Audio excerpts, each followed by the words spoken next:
कुंभ के मेला क्यों किया जाता? कुंभ के मेले का चर्चा वेदों में नहीं है, न ऋग्वेद में न यजुर्वेद में। ऋग्वेद में सिर्फ एक लफ्ज है, कुंभा।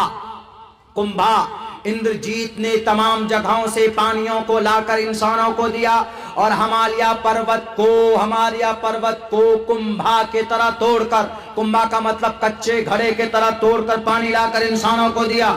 लफ्ज कुंभा मिलता है, इसका चर्चा नहीं है, लेकिन लोगों के कथाओं में है, तो वो लोग इस पर अमल करते हैं और उसका मकसद ये होता है कि जो भी गंगा में जाकर डुबकी लगा लेगा उसके सारे गुनाह पाप हो जाएंगे।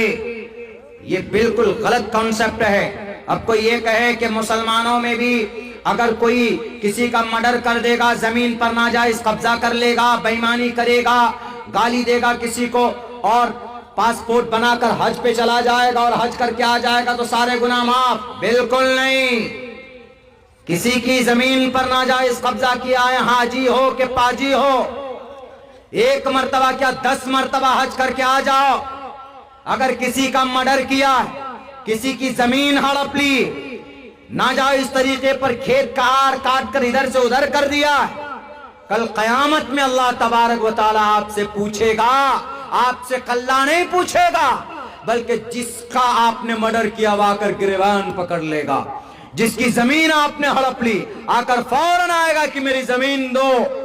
दुनिया में तो बड़े पैसे वाले थे, दुनिया में तो बड़ी दौलत वाले थे, आओ आप वहां पर कल कयामत में रब्बे जुल जलाल कहेगा मैं कुछ नहीं कर सकता, तुमने दुनिया के ऊपर उसके ऊपर जुल्म किया था, उसका जितना मुआवजा बनता है दो।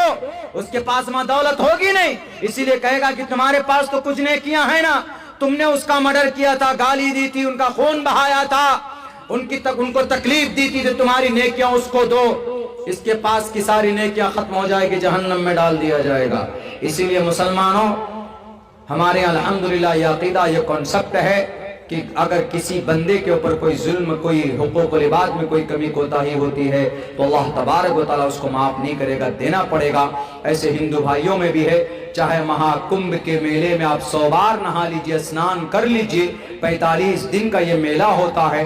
भारत में सिर्फ 5 ही शहर में हो सकता है, हरिद्वार में और प्रयागराज में और एक नासिक में, एक उज्जैन में, ये इन जगहों के ऊपर हो सकता है, इनके अलावा कहीं और नहीं। मेरे सनातन धर्मी भाई तक मेरी आवाज पहुंचती है तो मैं ये कहूंगा कि आप 100 मर्तबा नहा लीजिए। ईश्वर की बातों को नहीं मानेंगे तो ईश्वर भी आपको पुण्य नहीं देगा, इसलिए कि ईश्वर ने साफ लफ्जों में कहा है, तस्मात् शास्त्रम परमाणम तिकार्य अकार्य विवस्थितो ज्ञात्वा शास्त्र विधानोक्तम कर्म कर्तुम अर्हसि। परमात्मा की कही